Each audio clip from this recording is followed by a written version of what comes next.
Amém, Gabriel, amém. Mais uma vez, quero dar as boas-vindas a todos os meus irmãos, amigos que estão aí participando hoje da nossa live, aqueles que estão chegando pela primeira vez. O nosso culto acontece uma vez por semana, por enquanto, né?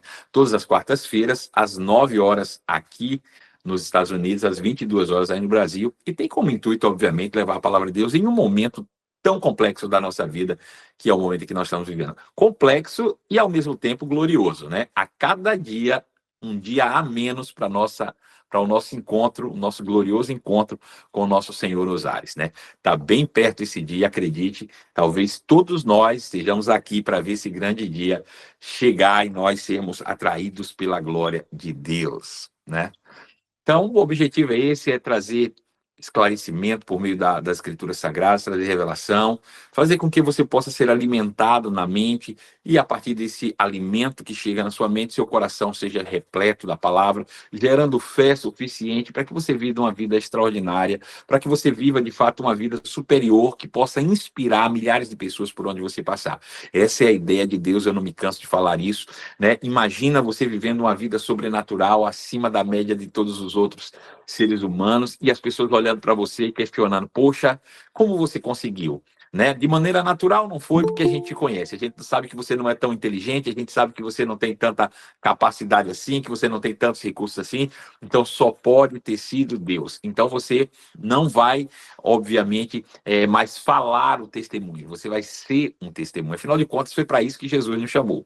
Nós, obviamente, pregamos a palavra continuamente, né? E vamos continuar pregando até a volta do nosso Senhor Jesus Cristo, mas de fato Jesus nos chamou para sermos testemunhas. A palavra deve sim gerar sinais, maravilhas e prodígios para testemunhar de que Jesus ressuscitou, está vivo e assentado à direita de Deus e comissionou a sua igreja para ser seus representantes aqui na terra por meio da manifestação plena do Espírito Santo. E aí nós estamos, de fato, estabelecendo, né, tomando posse, recolonizando a terra por meio do reino de Deus. A expansão do reino de Deus é responsabilidade minha e sua, né? Eu quero que você traga isso em mente sempre. Às vezes a gente está aqui no mundo sofrendo pressões e a gente sempre imagina que o diabo está nos atacando, que o inferno está se levantando contra nós, né? Mas não se esqueça que no mundo jaz do maligno, né? Ou seja, esse mundo ainda está debaixo do controle do mal. E nós é que somos os intrusos aqui, né? Nós é que estamos avançando contra o império das trevas. Nós é que estamos ganhando o espaço que foi conquistado pelo nosso Senhor Jesus Cristo. Então devemos avançar cada dia. Não podemos nos acovardar. Não podemos estar inertes em relação à propagação da palavra de Deus e a expansão do reino. Essa é responsabilidade minha, mas essa também é responsabilidade sua. Não apenas pregando em um púlpito, numa igreja, mas principalmente vivendo as verdades, os princípios do reino de Deus, né? A gente tem falado muito sobre isso essa semana. Hoje eu quero chamar a sua atenção para o que tem acontecido e a gente às vezes tem passado desapercebido. E a gente não pode ficar como os outros que estão no mundo, inertes, adormecidos para as verdades, até porque nós não somos das trevas para estar como os demais, mas nós somos da luz, nós somos filhos da luz. E a volta de Jesus, por mais que ninguém saiba o dia nem a hora, ela não vai nos pegar de surpresa se nós estivermos atentos, né? A menos que estejamos vivendo como o mundo vive, então seremos pegos de surpresa. Caso contrário, não. Nós entenderemos, perceberemos o momento em que estamos vivendo e o glorioso retorno, a gloriosa vinda de Jesus será algo que vai estar latente dentro do nosso coração e a gente aguardando com grande expectativa para isso. Bom, para isso eu queria que você abrisse a sua Bíblia. Por favor, pega a sua Bíblia, seja a sua Bíblia de papel, folheia ela aí e acha a carta aos Hebreus, no capítulo 10, verso de número 35. Hebreus, capítulo 10, verso 35. Irmãos, esses cultos são maravilhosos e graças a Deus pela tecnologia a gente poder rever pessoas que a gente ama, né? Tiago Lasmar, um beijo no seu coração, meu filho. Amo muito a sua vida. Pietra Costa Longo, ó. Amo você, a Débora, viu, sua família. Vocês são muito especiais para minha vida, amo muito vocês. Jaderson, meu querido, acabou de chegar aí também. Luiz, um grande abraço, seja muito bem-vindo. Para a gente é uma honra poder receber vocês aqui, né? Pastor Aldo também está aí. Enfim, todos preparados. Acharam aí? Hebreus, capítulo de número 10, verso de número 35. Se você ainda não abriu, é importante que você abra, mesmo que seja sua Bíblia eletrônica, abre aí no seu celular, procura na sua Bíblia eletrônica, Hebreus capítulo 10, verso 35. Por que é importante você acompanhar a leitura bíblica? Para que aquilo que saia da minha boca não seja, de fato, o fundamento, né, para a sua fé, mas aquilo que os seus olhos conseguem ler nas Escrituras Sagradas. Porque eu posso me enganar, eu posso até errar, mas as Escrituras não. Então é muito importante que você confira, né, cada leitura bíblica com aquilo que está escrito, para que a palavra de Deus seja a base que sustenta a sua fé em todo o tempo. Então, Hebreus capítulo 10, verso 35, veja que versículo poderoso temos aqui. Ele diz assim, ó, não abandoneis, portanto, a vossa confiança, pois ela tem grande galardão. Com efeito, tendes necessidade de perseverança, para que, havendo feito a vontade de Deus, alcanceis a promessa. Interessante, eu quero ler de novo. Não abandoneis, portanto, a vossa confiança, porque essa confiança, ela tem grande galardão. Com efeito, tendes necessidade de perseverança, para que, havendo feito a vontade de Deus, alcanceis a promessa. Eu quero ler só mais uma vez para isso ficar bem claro na sua mente. Eu quero que você leia, não como alguém que já sabe o que está escrito, mas pensando em cada palavra que você está proferindo, trazendo para si essa reflexão, como se o apóstolo, o escritor, o autor dessa carta estivesse falando diretamente para você. Não abandoneis, portanto, Marcelo, a sua confiança, porque a sua confiança, Marcelo, ela tem grande galardão. Com efeito, você tem uma necessidade extrema agora de manter-se perseverante. Para que, uma vez havendo feita toda a vontade de Deus, você possa alcançar a promessa. Amém? Essa é a palavra para essa noite. Eu quero que você coloque mais uma vez a mão sobre o seu coração para que oremos. E você vai orar pedindo a Deus para que fale com você nessa noite. Faça uma oração mais simples que você puder.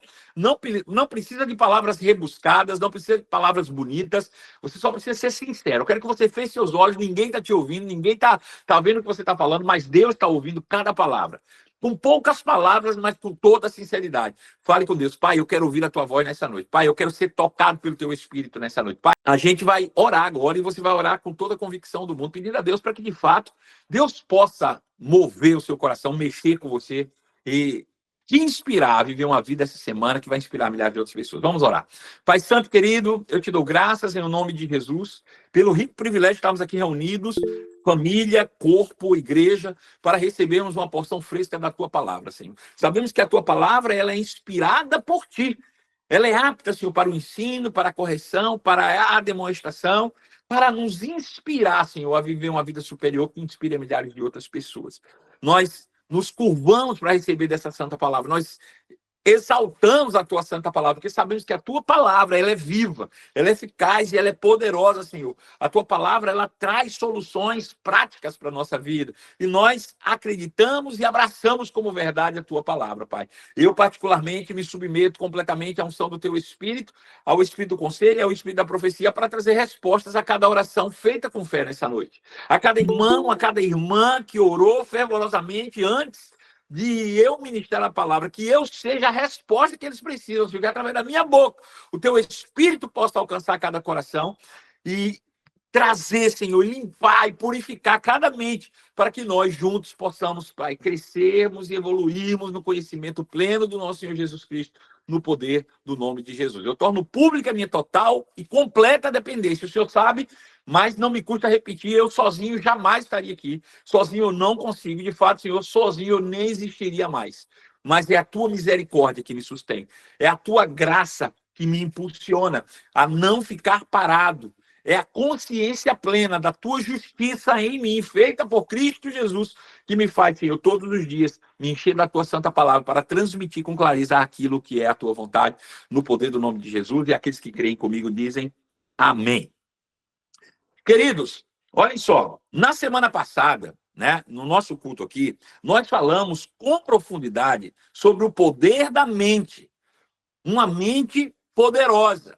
E eu sei que talvez assim, poxa, mas poder da mente não é coisa de autoajuda. Não, irmãos. Eu sei que, veja, a fé não é da mente, a fé é do coração. A fé é do espírito humano. Mas para que nós tenhamos fé, e nós vimos isso na semana passada, primeiro a palavra precisa fazer sentido na minha mente. A mente é a porta de entrada para o Espírito. A mente é a porta de entrada para as minhas crenças. A mente é a porta de entrada, né, de todos os sentidos que geram palavras, que vão gerar, de alguma forma, imagens, sentimentos, emoções, e, por fim, vai virar uma crença no meu coração e vai determinar os resultados que eu tenho na minha vida, né? Veja, se eu perguntar para você quem governa a sua vida, você certamente vai dizer que quem governa a sua vida é Jesus. Mas eu vou dizer uma coisa para você, sabe quem governa a sua vida? São as suas crenças. É o que você acredita que governa a sua vida. Se você crê que Jesus é o condutor da sua vida, então isso, essa fé que você tem, vai fazer com que Jesus tenha poder sobre a sua vida. Prova disso é que todos nós cremos no mesmo Jesus, todos nós temos dentro de nós, habitando em nós, o mesmo Espírito Santo, e nem todos nós temos os mesmos resultados. Isso significa que o que determina o meu resultado é o que eu faço com tudo isso, né? É a fé que está no meu coração.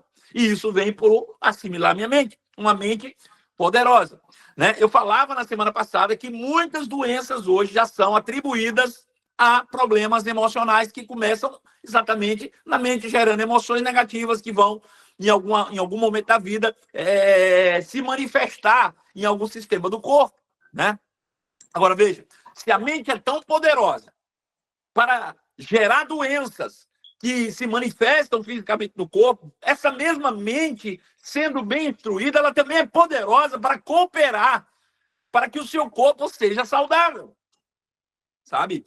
O apóstolo João, ele falando para o amado Gaio, ele diz, olha, eu faço votos que você vá bem, que tenha saúde, assim como é próspera a tua alma, assim como é próspera a tua mente.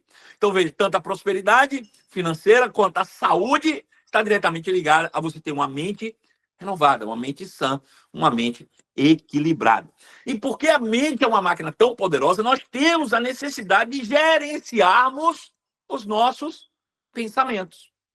E o que é gerenciar os nossos pensamentos? É pensar de propósito. Eu sei que isso pouco é ensinado nas igrejas. Eu sei que isso muitas vezes nem é tocado nas igrejas. Mas isso é importante, queridos. Por quê? Porque um pensamento errado, certamente, uma vez meditado sobre esse pensamento, vai gerar uma crença errada no seu coração. E uma crença errada vai fazer com que os resultados no seu comportamento sejam errados também. Então, vira uma cadeia que vai gerar resultados e você vai se tornar inativo e inoperante. Então, precisamos gerenciar bem os nossos pensamentos. Isso é importante. Veja, quando nós pensamos em pensamentos e pensamos na nossa condição como crentes, como cristãos, a gente tem que trazer à memória sempre uma coisa. Veja, a obra de Cristo na cruz, ela nos deu uma segunda chance. A obra de Cristo Jesus na cruz do Calvário nos deu a oportunidade de nascermos de novo. Eu sei que a gente, às vezes, minimiza o fato do novo nascimento, é um mergulho numa piscina, num rio ou em qualquer bacia de água, pelo batismo, né? A nascer de novo. Mas, de fato, aquele banho que nós tomamos em uma piscina, seja num rio, seja numa banheira, onde quer que seja, é uma representação natural de algo que, de fato, aconteceu espiritualmente. O novo nascimento diz respeito a nós sermos batizados em Cristo na sua morte. Ou seja, quando nós olhamos para a obra redentiva de Cristo, nós entendemos que aquela obra é uma obra substitutiva. Ou seja, Jesus jamais morreu por ele mesmo. Jesus jamais se permitiu subir em uma cruz por causa dos seus próprios pecados. E se ele assim o fez, se permitiu ser crucificado, morreu naquela cruz, foi por mim e por você. Então é como se eu tivesse, de fato, assumido a culpa dos meus pecados e subido naquela cruz. Agora, se ali ele morreu, ele também foi ao inferno, lá ele venceu o diabo e ele ressuscitou ao terceiro dia. Se ele não subiu, se ele não se permitiu morrer por ele mesmo, pelos seus próprios pecados, e foi por mim, foi uma obra substitutiva, é óbvio que a sua descida ao inferno também não foi por ele, foi por mim. E a sua ressurreição também recai como um benefício sobre a minha vida. Nós nascemos verdadeiramente de novo. Nós tivemos uma segunda chance. Você precisa entender isso. Veja, de uma maneira metafórica, é como se você um dia tivesse pegado um carro, por exemplo, e saído em alta velocidade. Pegado uma BR qualquer da sua região, da sua cidade, do seu estado, do seu país, e em altíssima velocidade, você batesse de frente com a carreta. E aí, tudo se acabou em questão de segundos, você morreu. Só que, por incrível que pareça, quando você bate, você sabe que você está morto, aí você vai e abre os olhos. E quando você abre os olhos, você descobre que você nem sequer saiu da cama. Tudo não passou de um sonho, mas foi tão real que você começa a pensar, peraí, não foi um sonho, foi uma visão. Foi uma premonição de algo que poderia ter acontecido. E aí, você lembra que você agora tem que fazer aquele mesmo percurso que você acabou de ter aquela premonição. Aí eu pergunto para você, será que você viveria essa segunda experiência exatamente como você viu a primeira acontecendo nos seus sonhos? É certo que não. Se você teve uma experiência de ver a primeira vida, e a primeira vida fez com que você colocasse sua vida em risco e fosse ao inferno por meio do pecado, é óbvio que se você recebe uma segunda chance sabendo o que te matou na primeira, você não deve buscar as mesmas experiências que você teve na primeira, porque certamente você vai colher os mesmos resultados. Então, a gente tem que trazer isso em mente. A obra de Cristo Jesus me deu uma segunda chance. A obra de Cristo Jesus, de fato, nos fez nascer de novo para uma nova vida. Quando eu aceitei Jesus, quando eu entendi e pela fé declarei que Jesus é o Senhor da minha vida publicamente, a Bíblia diz que eu recebi um poder para ser feito filho de Deus. Ou seja, um dia eu nasci da minha mãe e, obviamente, quando eu nasci com o Espírito de vida. E aí, quando eu nasci, um dia eu tive um contato com o pecado e então morri. Então eu estava morto, ainda que meu corpo biológico estivesse de pé e funcionando. Mas, para Deus, eu estava morto. Assim como Adão, após ter comido o fruto do pecado. Então, eu estava morto. Até que um dia eu vi sobre Jesus que dá vida. Ele disse, eu vim para que tenham vida e vida em abundância. Quando eu ouvi e criei na mensagem da salvação e aceitei essa obra redentiva como para a minha vida, como um sopro do Espírito, eu recebi poder e nasci de novo. Agora veja, eu nasci de novo. Agora eu preciso recomeçar a minha vida de maneira zerada. Já não tem pecado, já não tem consequências, já não tem condenação, nada está mais contra mim. Eu tenho uma nova chance de viver uma nova vida. E óbvio que agora eu trago comigo as memórias. Sabe, é interessante pensar em algo aqui que eu acabei de pensar agora. Veja só. Talvez você diga assim, ó, poxa, se a gente nasceu de novo, quando a gente aceitasse Jesus, Jesus podia apagar a nossa mente para que a gente pudesse viver uma nova vida sem se lembrar dos pecados antigos, que aí ia ser mais fácil. Mas imagina, se quando o primeiro homem nasceu, foi dado vida a ele, ele não tinha pensamento de pecado e pecou, se você hoje nasceu de novo e sabe exatamente o que você fez para ter morrido a primeira vez e ainda continua fazendo a mesma coisa, imagina se você não soubesse. Então, a sabedoria de Deus fez com que a gente, mesmo tendo nascido de novo, a gente guardasse um flashback, a gente guardasse uma fita guardada ali, mostrando a nossa vida anterior, os erros que nós cometemos, erros tais que me levaram à morte pela primeira vez, para que eu não cometa os mesmos erros. É isso que a gente às vezes não entende. A gente teve uma nova chance de viver uma nova vida e acaba vivendo a nova vida com os mesmos hábitos da velha que me matou. Aleluia. Então, o que eu preciso entender é que, ao nascer de novo, ao receber Jesus como Senhor da minha vida, tudo foi zerado. Eu agora tenho uma nova oportunidade, uma nova chance. E guardo comigo as lembranças da antiga vida, para que eu não cometa os mesmos erros. Se eu cometer os mesmos erros da vida passada que me levaram para o inferno, adivinha o que vai acontecer? Eu vou para o inferno mais uma vez. Aleluia. Agora veja. Quando nós tomamos consciência de que tudo se fez novo, de que recebemos uma nova chance, de que tivemos o nosso passado zerado, de que agora temos uma nova vida em Cristo, justificados, purificados, santificados, livres da doença, livres da miséria, livres da dominação do pecado. Temos consciência. O que o diabo vai fazer? O diabo vai tentar de tudo para tirar você dessa verdade. Sabe? O diabo ele vai trabalhar insistentemente para duas coisas especificamente. Duas coisas. A primeira, para que você nunca tome conhecimento dessa verdade. Sabe? O diabo vai continuar dizendo, e eu tenho certeza que você, se não você já ouviu muitas pessoas falando o que eu vou dizer aqui agora. Jesus morre na cruz, paga o preço pelo teu pecado, vai ao inferno, ressuscita ao terceiro dia, diz que te justificou, segundo está escrito em Romanos capítulo 5, verso 1. Justificados, pois, por Deus, mediante a fé. Também em Romanos capítulo 3, verso de número 24. Justificados, pois, pela fé. Então, veja, ainda que Jesus tenha feito tudo isso e nós tenhamos recebido todos esses benefícios, muitos ainda vivem e acreditam que nada mudou, que eles ainda continuam miseráveis pecadores, dependendo da misericórdia de Deus para se livrar dos seus próprios pecados.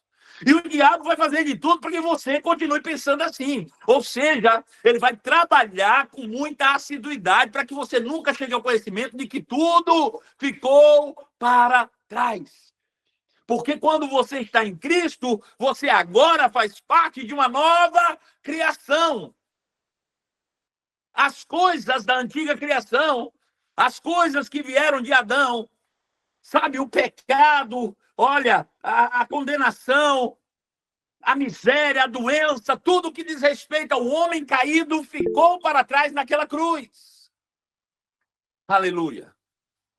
Tudo se fez novo. 2 Coríntios, capítulo 5, verso 17. Aleluia.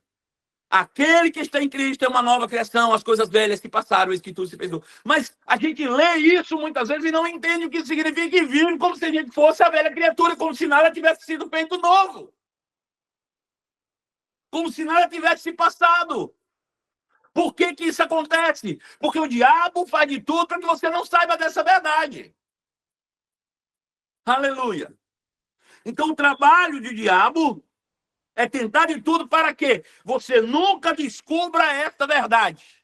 De que quando você aceitou Jesus, de fato você nasceu de novo. Sabe as memórias que você tem do passado, do pecado, do que você viveu, de como era? É só um flashback para você lembrar como foi que você se matou na última vida passada.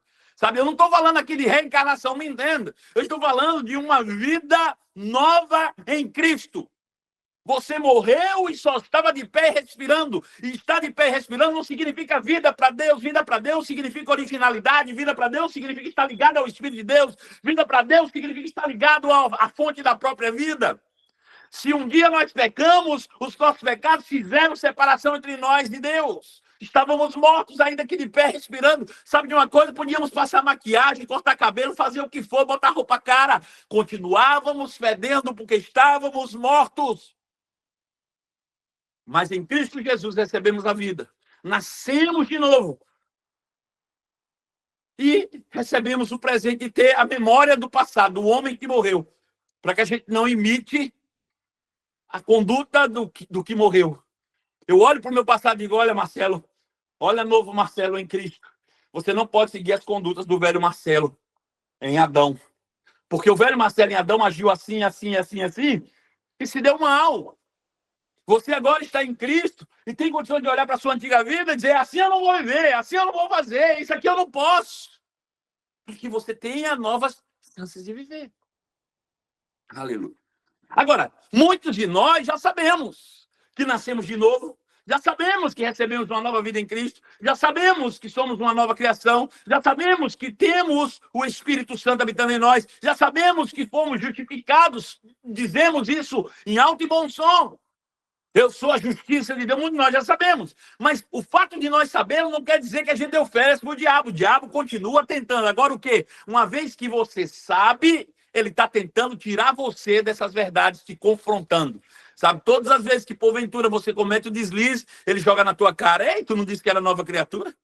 Tu não disse que era justo, que era santo? Olha aí, tu de novo fazendo as mesmas coisas que o teu parceiro lá que morreu fazia. Você está entendendo isso? Então, veja, o papel do diabo consiste em, primeiro, fazer de tudo para que o cristão nunca descubra que ele tem uma nova chance, que ele tem uma nova vida, que ele foi justificado, que ele foi santificado. Tá? Aí você continua vivendo, se você, esse cristão que está aqui, não conhece essas verdades, continua vivendo como se você tivesse morto. Eu sou um pecador, deixa eu dizer, todo pecador está morto. Não existe pecador com vida, não existe pecador com o Espírito Santo. Aleluia. Deus não coabita com pecado, gente. Aleluia. Agora, se você entendeu isso, e você se levanta e diz, graças a Deus, então agora eu sou a justiça de Deus. Ah, agora eu sou próspero, eu sou curado. Aí você diz, eu sou próspero. E o diabo vem e diz, tu é próspero e não consegue pagar as tuas contas. Ei, mas não é o que eu faço, é quem eu sou. Aleluia. Aleluia. Então, de alguma maneira, o diabo tenta nos dissuadir disso, né? Ele tenta nos demover dessas convicções. E eu preciso estar cada dia mais firme. É por isso que eu devo muito gerenciar os meus pensamentos. Porque é por meio dos pensamentos que o diabo entra. É por meio dos pensamentos que esses confrontos que o diabo traz entra. Sabe? Para tentar me tirar da condição em que Jesus me colocou. Não é que ele vai me transformar em pecador. Não, eu vou continuar sendo justo. Mas na minha mente, o diabo está me convencendo. Não, estou quase convencido que eu voltei a ser um pecador de novo. Sabe? Por dentro eu continuo sendo o próspero que Jesus fez, porque eu fui criado de novo nele. Por dentro eu continuo sendo o ser humano sarado, curado, sem doença. Mas o diabo está lá por fora tentando te convencer de que isso é mentira. E ele só tem meio de fazer isso por meio da tua mente. A tua mente é a porta de entradas. Ele vai tentar de tudo para tirar você dessa posição. Aleluia. E é por isso que nós devemos, todos os dias, gerenciar os nossos pensamentos. Ou seja, enchermos as nossas mentes com a verdade da palavra de Deus. Pensa um pouco sobre isso enquanto eu bebo água. Porque o diabo, através de duas atitudes, tentando fazer com que você nunca descubra que você é uma nova criação, ou se você já descobriu, tentando tirar você da posição de fé de ser uma nova criação, é por esse motivo que você deve, todos os dias, encher a sua mente com a palavra, para que não dê tempo.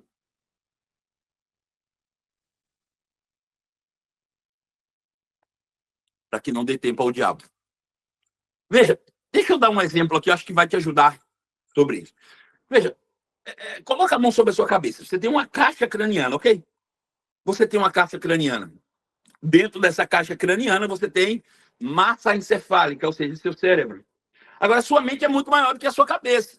A sua mente é muito maior do que o seu cérebro. Na sua mente cabe bilhões e bilhões e muito mais bilhões vezes bilhões de informações ao mesmo tempo. A sua mente é muito mais. Sua mente é gigantesca, né? Mas tenta colocar a mão assim, ó, como se você estivesse apalpando a sua mente. Sua mente é muito maior. Eu imagino que a sua mente fosse algo preso dentro dessa caixa aqui, ok? Aí dentro dessa caixa está cheio de pensamentos errados a seu próprio respeito. E eu vou dizer, ninguém que fala mal de você é pior do que você falar mal de si mesmo. A boca que você mais confia é a sua. As palavras que você mais coloca confiança é a sua. Então, se alguém diz que você é isso, é aquilo, já tem um peso absurdo. Agora, imagina você mesmo falando que você é algo que Deus diz que você não é. Então, a sua mente está cheia dessas mentiras, né? Dizendo que você é um pecador miserável, dizendo que você é um doente, dizendo que você é um miserável, dizendo que você é isso, que você é aquilo, só coisas ruins. Agora, imagina que cada um desses pensamentos seja uma bola de ping-pong, uma bolinha de uma cor específica. Me diga qual é a cor lá, sei lá, amarela. Essas bolinhas amarelas estão aí dentro, são pensamentos ruins, né? Aí eu preciso fazer o quê?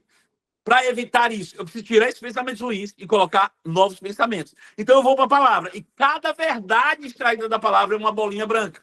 Então eu pego uma verdade que diz aqui, poxa, eu sou justo, como está escrito lá em Romanos, capítulo 5, verso 1, justificados, pois pela fé temos paz com Deus. A Bíblia diz que eu fui justificado. Bom, eu pego essa bolinha da justiça, aperto do lado de cá, tuf. No momento que ela entra aqui, a outra tem que sair. Por quê? Porque aqui dentro tem um espaço, eu não consigo ter as duas ao mesmo tempo. No momento que eu empurro a bolinha da justiça daqui, a bola do pecado sai por lá. Na hora que eu empurro a bolinha da prosperidade por aqui, a bolinha da pobreza tem que sair por lá.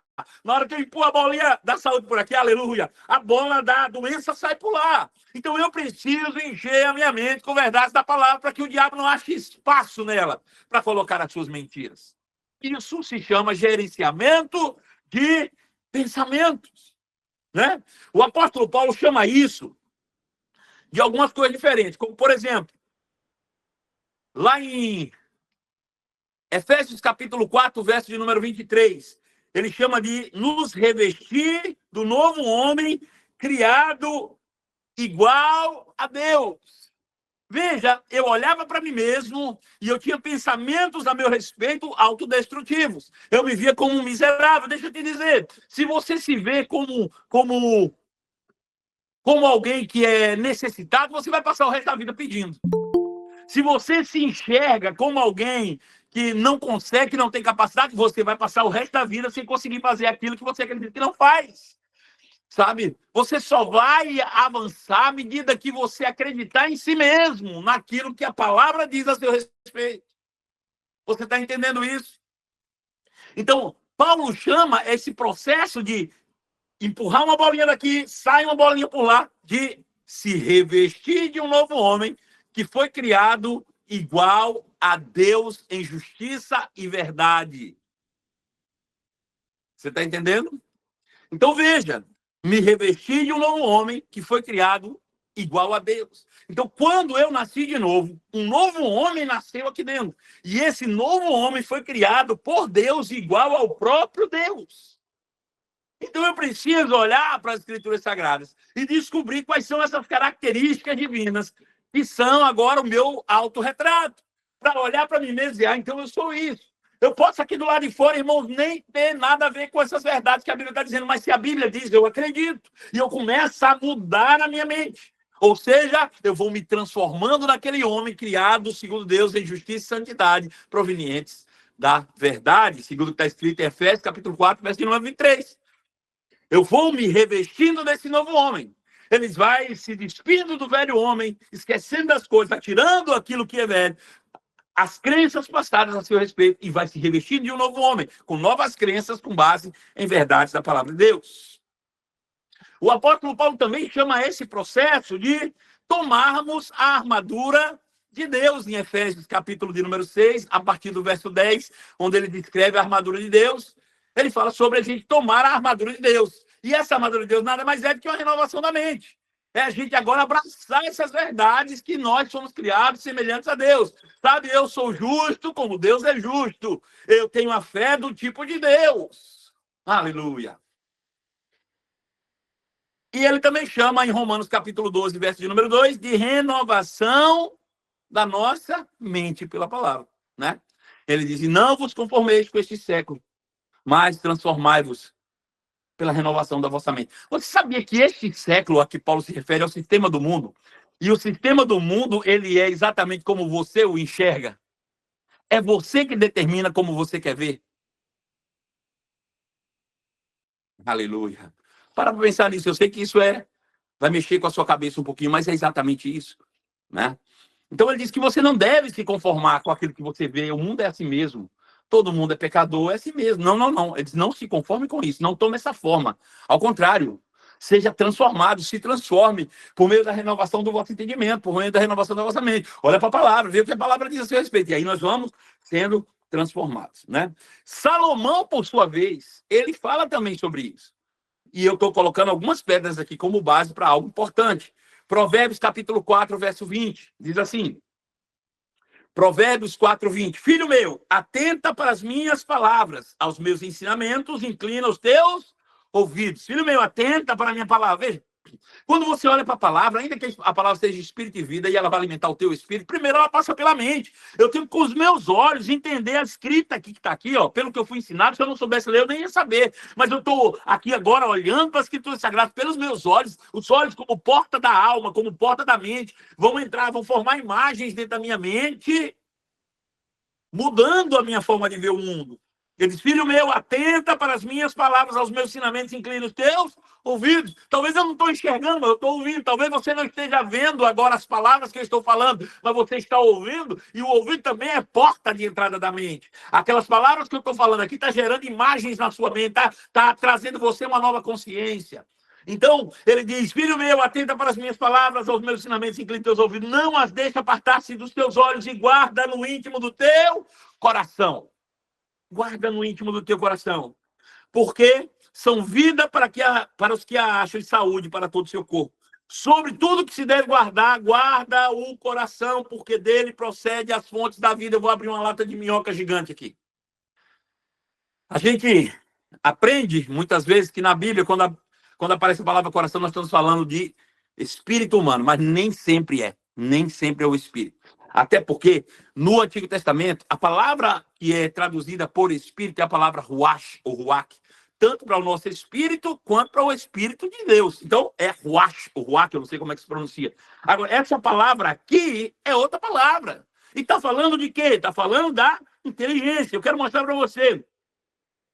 Sobre tudo que se deve guardar, guarda o teu coração. A palavra lebe, que significa ser interior, mente, vontade, inteligência, meio, coração, mente, conhecimento, reflexão, memórias. Então está tudo ligado à sua mente. O que ele está dizendo? Filho meu, atenta para as minhas palavras, aos meus ensinamentos, inclina os teus ouvidos.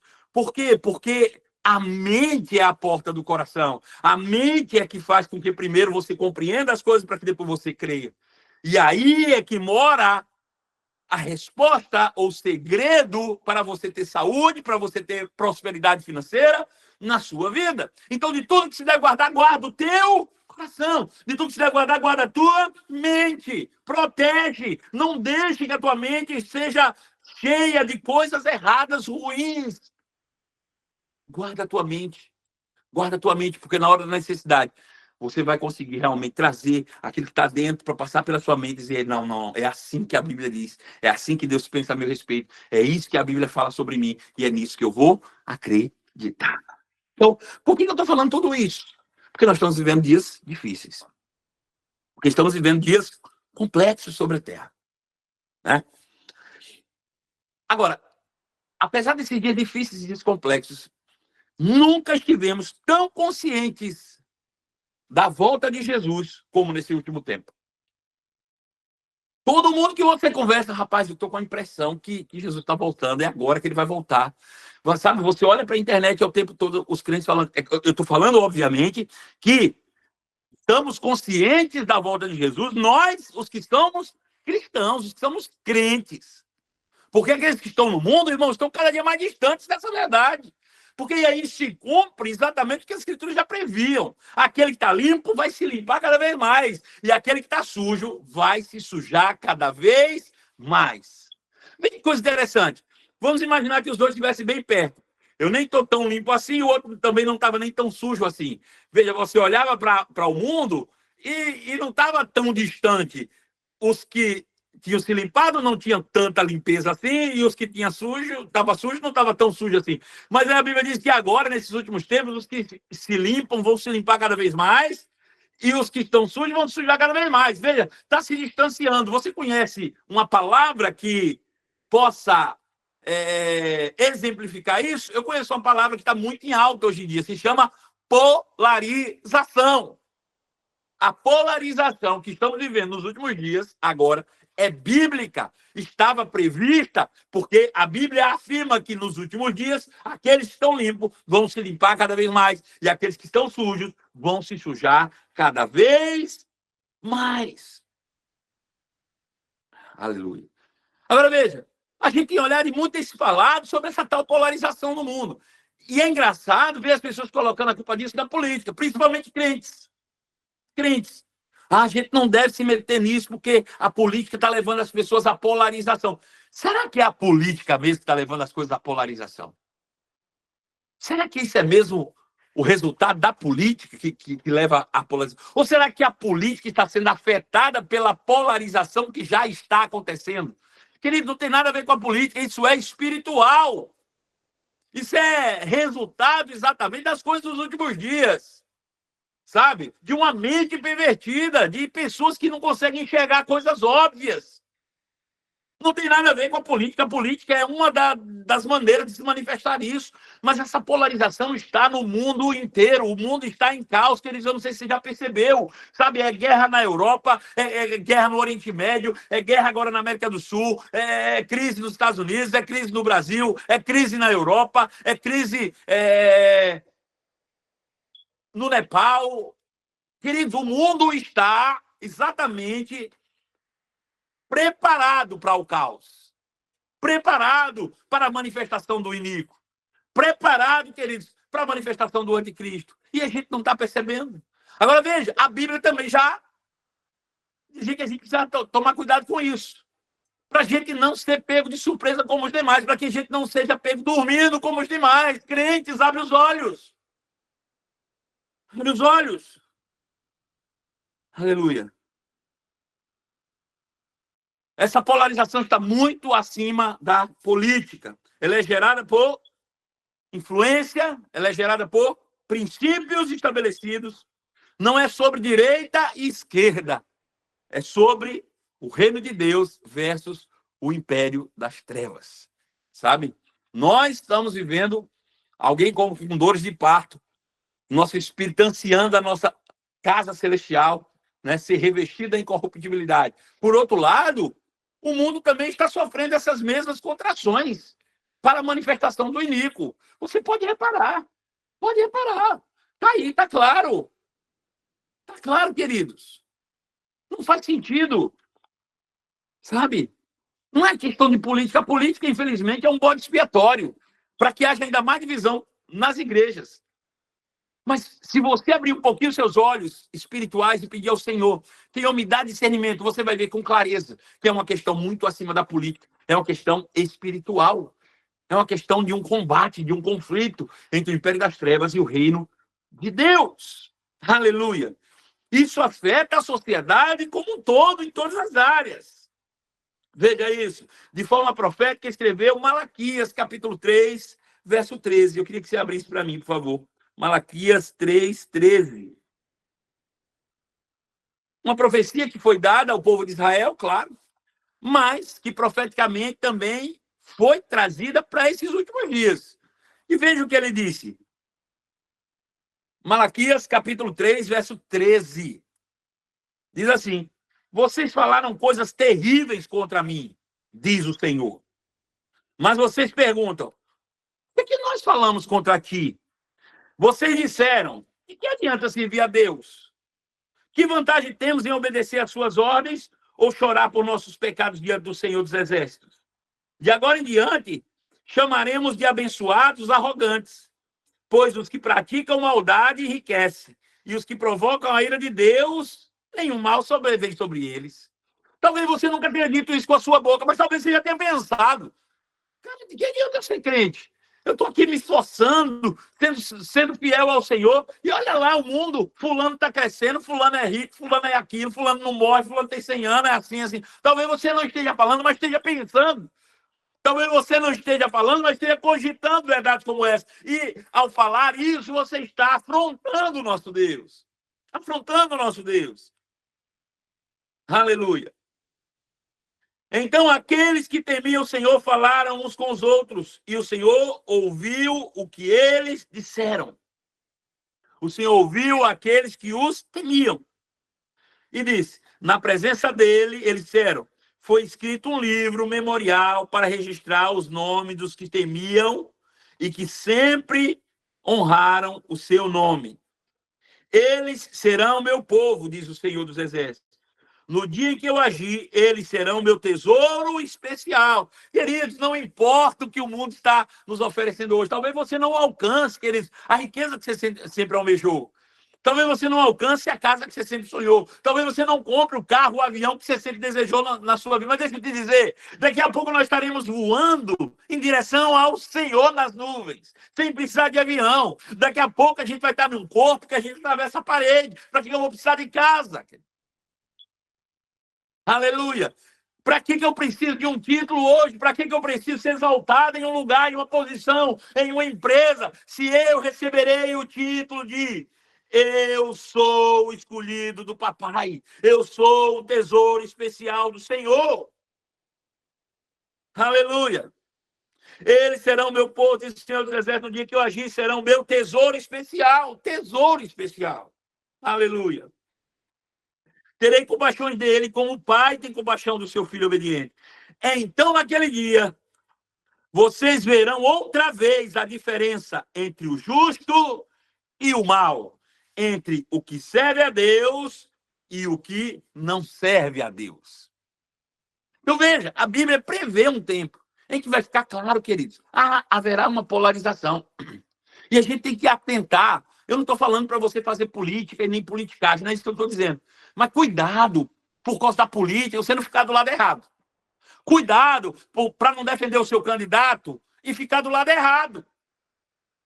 Seja ele quem for, não estou aqui falando de candidato nem A, nem B, nem C, nem D, nenhum. Mas eu estou falando, cuidado, para que você, por causa da política, deixe a sua mente te enganar e você ficar do lado errado. Basta você olhar os frutos. Basta se olhar os frutos. Eu nunca vi, querido, o mundo está caminhando para um lugar, para um tempo em que a gente vai andar na rua e vai ver um poste mijando no cachorro. E vai dizer, não, é isso mesmo, tá normal. É assim mesmo.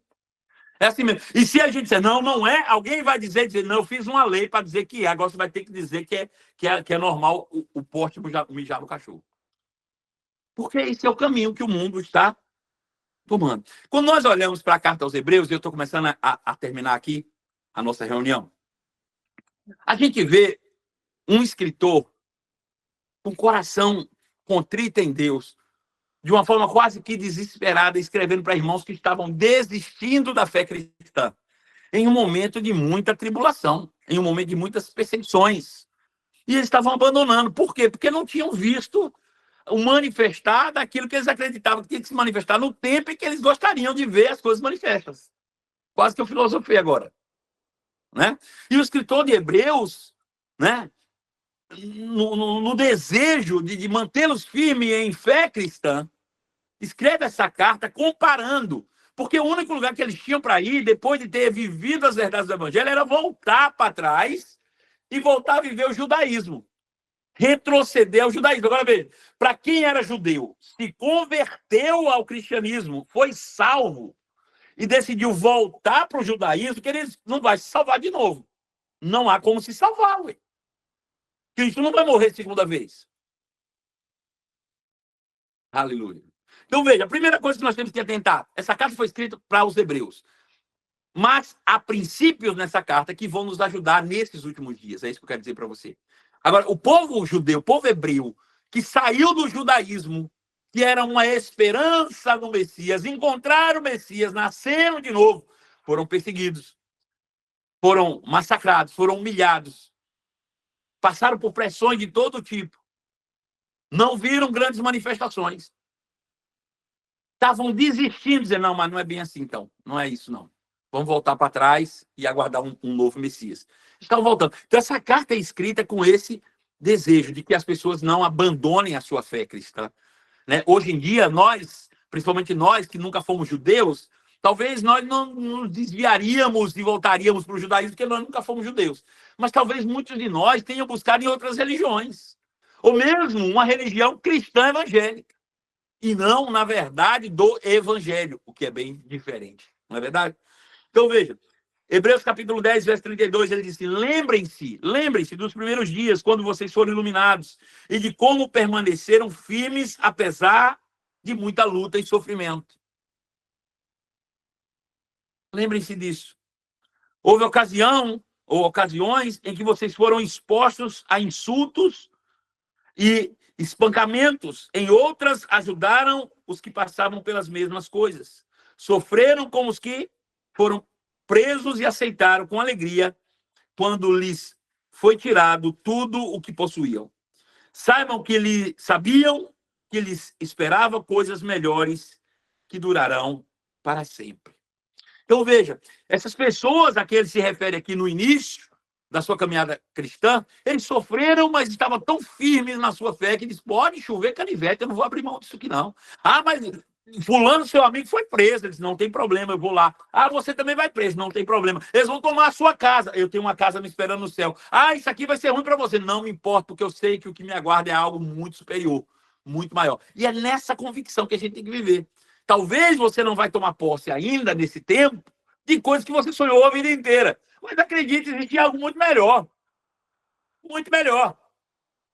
te aguardando no futuro bem breve. Ele diz, portanto, não abram mão da sua firme confiança. Não abra mão da confiança daquilo que a Bíblia diz a seu respeito, que o diabo vai fazer de tudo para te demover disso. Sabe? Não abra mão da sua confiança. Pode vir o que for. Você vai ficar firme nas convicções que você aprendeu sobre a palavra. Eu sou justo e ponto final, eu sou santo e nos parabenizo. Eu fui glorificado por Deus, segundo está escrito. Eu sou curado, eu sou sarado, eu sou próspero. Eu não abro mão, meu corpo é cheio do poder do Espírito. Eu sou o templo do Espírito Santo, eu sou portador de boas notícias. Não importa o que as pessoas dizem, ainda que sejam crentes ou que se digam crentes, irmãos. O que importa é o que a palavra de Deus diz a seu respeito. Então não abram mão dessa confiança e lembre-se que ela tem uma grande recompensa. Vocês precisam perseverar, porque depois que a vontade de Deus tiver sido cumprida na sua vida, ou na vida da humanidade, na vida da igreja, nós vamos receber aquilo que nos foi prometido. Esse texto está em uma ligação direta com o capítulo 12, que diz que nós, uma vez rodeados de tão grande nuvem de testemunhas, de homens e mulheres que sofreram pressões, que ele vai relatar em todo o capítulo 11, de toda sorte não abriram mão das suas convicções, ainda que perseguidos, maltratados, mortos ao fio da espada, eles não abriram mão das suas convicções. Ele diz, nós devemos, então, correr a nossa carreira com perseverança, abrindo mão do peso do pecado que tenazmente nos assedia e, principalmente, com os olhos postos em Jesus, porque ele é o nosso exemplo maior, autor e consumador da fé. E aí ele vai dizer algo que fecha tudo para mim, e a gente termina aqui.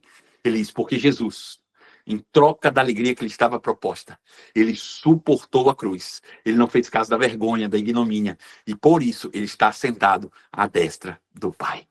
Então Jesus, aqui na terra, ainda que aqui na terra ele estivesse vivendo algo bom, mesmo assim, ele estava vivendo pressões, ele estava vivendo perseguição, ele estava vivendo, principalmente nos últimos momentos da sua vida terrena, foi chicotadas, cuspe na cara, arrancar a sua barba com a mão, ele sofreu muito, mas ele olhava para aquela cruz e ele podia ter desistido, mas ele disse, o que está depois vale a pena, porque ele sabia que no momento que ele fosse para aquela cruz, cumprisse seu propósito, morresse ali, ressuscitasse ao terceiro dia, ele ia voltar ao seu lugar de origem. Ele ia voltar a se assentar à destra do Pai. Então, diante de todas as circunstâncias que Jesus passou, circunstâncias essas que nenhum de nós jamais vai experimentar. Nenhum de nós vai passar um pouquinho do que Jesus passou nos últimos momentos de vida. E Jesus passou por tudo isso porque ele olhava para aquelas circunstâncias e dizia assim, se eu passar por isso, eu vou alcançar o que o Pai me prometeu. Eu vou ser glorificado de novo e vou me assentar ao lado dele. Então, diante de todas as pressões que você tem vivido, diante de todas as perseguições que você possa viver, diante de todos os problemas que possam se apresentar para você, você deve ficar firme em suas convicções, olhar para Jesus e olhar para depois. Jesus está voltando e eu vou subir com ele. Vou ter um corpo glorificado e vou viver com ele para sempre. Ninguém pode tirar isso de mim. E para que isso fique forte, você precisa gerenciar os seus pensamentos. Você precisa entender que você faz parte de um reino e não de um império de trevas. Feche seus olhos e vamos orar. Pai santo e amado, graças te dou em nome de Jesus por essa palavra poderosa, Senhor, que sacudiu o meu espírito, que me colocou, Senhor, em um lugar de alerta, que me colocou, Senhor, em um lugar de alegria, de regozijo, de vontade e desejo. Eu quero dizer aqui, Senhor, que eu amo a tua palavra, eu amo, Senhor, a tua obra, eu amo, Senhor, o ministério, que eu amo, Senhor, conduzir pessoas ao conhecimento, conduzir pessoas à salvação das suas almas. Pai santo e amado, que o Senhor possa agora, nesse exato momento, Pai, manifestar sobre eles, Pai, poder. Eu declaro o teu poder, assim como está sobre a minha vida, sobre a vida deles agora, Pai. A tua unção poderosa, ganhando espaço na mente, no corpo, no coração, a partir dos seus espíritos. A tua unção subindo por dentro como uma chaleira explodir. Oh, rabassure bendereguesi de briaci andarabarra. Rocochamonoro brondogocedegere bendeguesi. Eu declaro fogo santo descendo sobre eles. Eu declaro, Senhor, uma grande temporal de bênçãos caindo sobre eles agora, Pai. Em o nome de Jesus, a unção do teu Espírito pegando neles, Senhor. E eles saindo fortalecidos, e eles saindo alegres, e eles saindo, Senhor, regozijantes, e eles saindo renovados, e eles saindo daqui, Senhor, animados a pregar a tua palavra, e eles saindo daqui, Senhor, prontos para gerenciar os seus pensamentos e não permitir que o diabo os tire dessa condição de mais do que vencedores. que eles possam, Pai, se agarrar com firmeza a essa palavra, sabendo, Senhor, que falta tão pouco. Falta tão pouco para o nosso encontro. Oh, Senhor, como nós amamos a tua volta. Oh, Senhor, como nós desejamos, ó Pai, esse grande dia. Oh, Senhor, nós estamos aqui como a tua igreja, preparados para esse momento, preparados para esse dia, Pai. Oh, Senhor, nós queremos, nós desejamos, mas enquanto isso, Senhor, nós permanecemos firmes e fortes, manifestando a tua graça, manifestando o teu reino, manifestando o poder, por onde quer que nós passemos, no poder do nome de Jesus. E aqueles que creem, dão glória a Deus, se você pode. Levante as suas mãos, faça barulho. Encha a sua casa com essa glória. Encha a sua casa com essa unção. Encha a sua casa com esse mover do Espírito. Porque Deus está fazendo milagres agora. Deus está fazendo milagres agora. Deus está fazendo milagres de restauração agora. Deus está fazendo milagres abundantes agora. Deus está alcançando corações de pessoas. Deus está renovando ministérios. Deus está levantando. Eu sei que Deus está pegando homens e sacudindo, dizendo: era isso que eu precisava. Bom, se era isso que você precisava, você vai abrir a sua boca, vai declarar: é isso que eu precisava. Era disso que eu precisava, Pai. Era disso que eu precisava. Declara e escreve. Fala: era disso que eu precisava. Deus está renovando as forças, Deus está renovando ministérios, Deus está renovando chamados, no poder do nome de Jesus nessa noite, em o nome de Jesus. Amém, amém